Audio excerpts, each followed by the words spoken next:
Assalamualaikum dan salam sejahtera. Anda sedang menonton Sekilas Fakta 10 Disember 2020 bersama saya Syazwana Ami.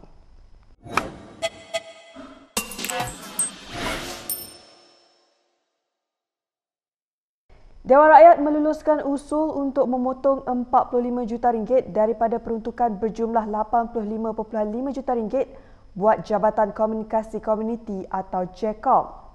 Usul itu diluluskan secara undian suara dan terdahulu dikemukakan oleh Timbalan Menteri Kewangan 1 Abdul Rahim Bakri.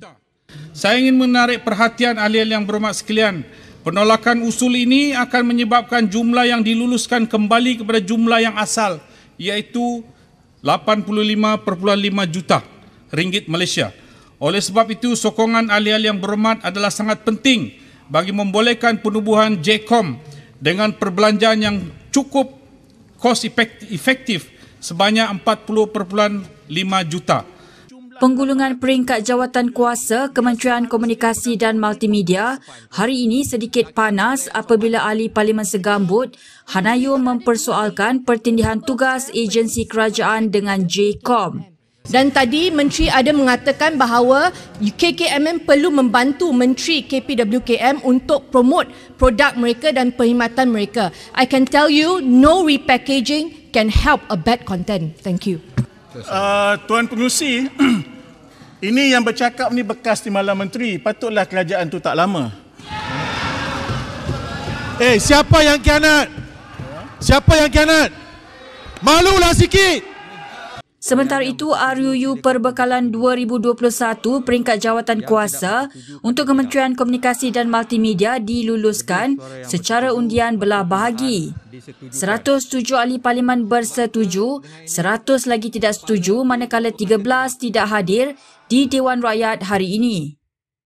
Kerajaan tidak akan mendahulukan usul tidak percaya maupun usul percaya terhadap Perdana Menteri Muhyiddin Yassin dalam aturan urusan mesyuarat di Parlimen.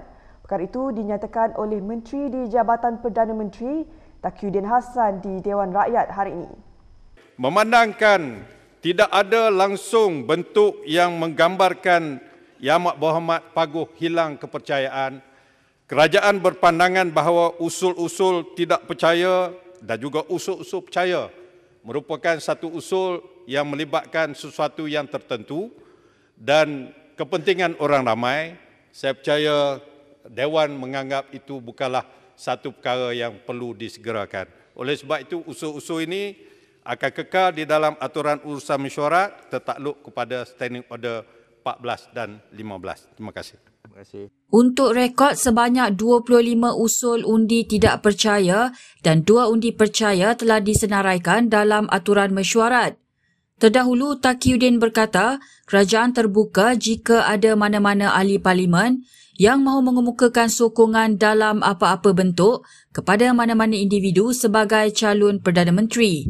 Kita di pihak kerajaan terbuka kalau sekiranya ada mana-mana ahli parlimen boleh mengemukakan statutory declaration kepada Yang di-Pertuan Agong melebihi daripada 112, kita akur sebagai satu proses demokrasi di dalam negara kita ini. Baiklah, kita beralih ke perkembangan situasi politik di Perak. Adun Kota Tampan Sakrani Mohamad hari ini mengangkat sumpah sebagai Menteri Besar Perak yang ke-14. Sakrani yang juga pengerusi UMNO Perak mengangkat sumpah di hadapan Sultan Perak, Sultan Nazrin Shah di Istana Iskandariah Kuala Kangsar. Adalah saya, Sakrani bin Mohamad, yang telah dilantik sebagai Menteri Besar Perak, bersumpah, berikrar bahawa sesungguhnya saya pada tiap-tiap masa bila-bila dikehendaki memberi dengan seterusnya nasihat-nasihat saya dalam sesingkat mana dalam daya upaya timbangan saya kepada Yang Maha Mulia Sultan ialah bagi kesempurnaan urusan hal ehwal negeri, dan bahawa tidaklah sekali-kali akan saya sampaikan atau bukakan kepada sesiapa pun sebarang perkara yang akan disampaikan bagi timbangan saya yang sampai ke pengetahuan saya sebagai Menteri Besar, melainkan sebagai yang dikehendaki bagi membolehkan saya menyempurnakan tanggungan-tanggungan saya sebagai Menteri Besar yang di kemudian ataupun sebanyak mana yang harus dibenarkan dengan jalan khas oleh Yang Maha Mulia Sultan. Sementara itu, dalam titahnya, Sultan Nazrin Shah menyentuh beberapa perkara mengenai kepimpinan tauladan dan mengecam pemerintahan yang menggunakan ugutan dan sogokan. Baginda turut menyifatkan pelantikan Menteri Besar Perak yang ketiga sejak pilihan raya umum ke-14 bukan sesuatu perkara yang boleh dibanggakan. Perkara yang berlaku akan tercatat dalam sejarah sebagai cerminan kegagalan dan bukannya kejayaan. Kegagalan kepimpinan dalam kalangan ahli-ahli politik mendapat jaminan sokongan padu secara konsisten untuk membolehkan fikiran dan tenaga ditumpukan mentadbir urus negeri secara terbaik bagi kepentingan rakyat. Sebelum pelantikan Sa'arani, Ahmad Faizal Azumu yang mewakili Bersatu telah mengangkat sumpah jawatan Menteri Besar sebanyak 2 kali, yang pertama pada tahun 2018 dan kedua tahun ini. Ahmad Faizal digulingkan setelah gagal mendapat sokongan dalam usul undi percaya di Dun Perak minggu lalu. Menyusun Majlis Angkat Sumpah, Sa'arani memberi jaminan untuk tidak akan mengubah Intipati Belanjawan 2021 yang telah dirangka kerajaan negeri sebelum ini. Saya tidak fikir kita ada masa untuk meneliti ataupun mengubah apa-apa isi kandungan dalam buku bajet yang telah pun dirangka, dibincangkan bersama oleh sebahagian daripada exco yang lama, termasuk saya. Saya faham, saya tahu apa yang terkandung dalam buku itu. Bermakna kita tidak akan mengubah apa-apa yang terkandung dalam buku itu, hanya secara formaliti. InsyaAllah kita akan meluluskannya di peringkat exco untuk dibawa dalam sidang Dewan Negeri. Pendahulunya, Ahmad Faizal digulingkan melalui undi percaya di Dun Perak sebelum sempat membentangkan belanjawan negeri bagi tahun hadapan. Dalam pada itu, Sa'arani yang juga pengerusi UMNO Perak berkata, beliau akan berusaha untuk memperbaiki hubungan di antara parti-parti Perikatan Nasional di Perak. Semalam menandatangani persetujuan untuk menubuhkan kerajaan bersama UMNO, PAS dan Bersatu. Bermakna kita telah pun bersiap sedia untuk menyatukan hati-hati pemimpin-pemimpin dalam ketiga-tiga parti ini.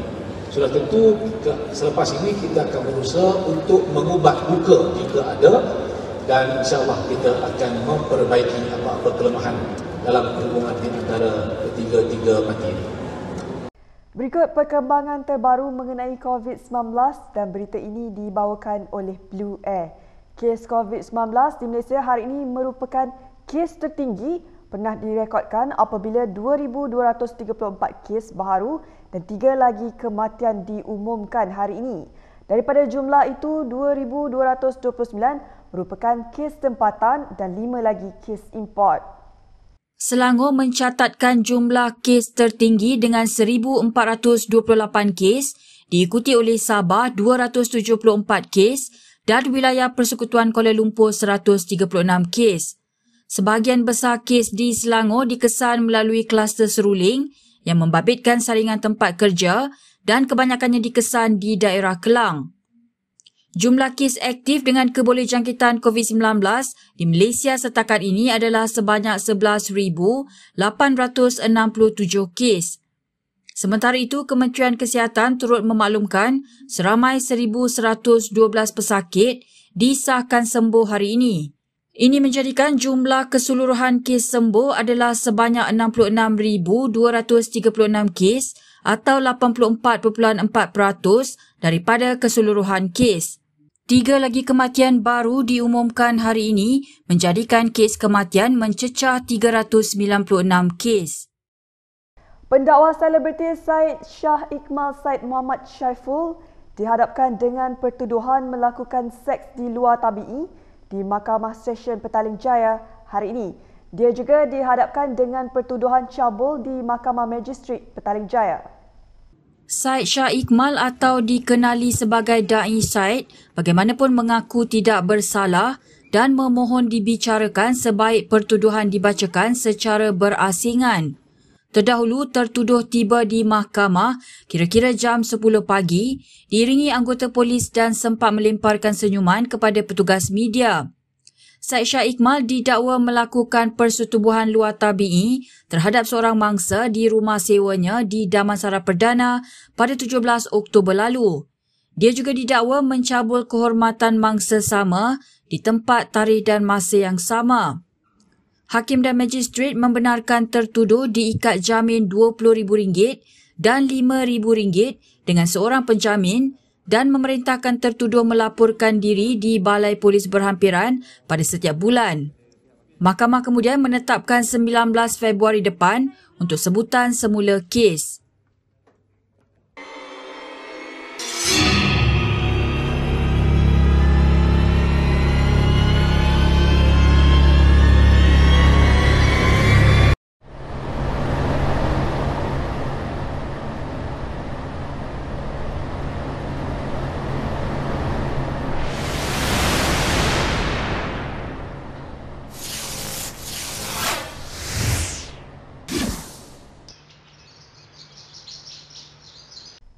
Baiklah, sekian sahaja daripada saya, Syazwana Amir untuk Sekilas Fakta. Untuk lebih banyak berita, anda boleh melayari kinitv.com. Anda juga boleh mengikuti kami di Instagram, Twitter, YouTube dan Facebook. Salam hormat dan jumpa lagi.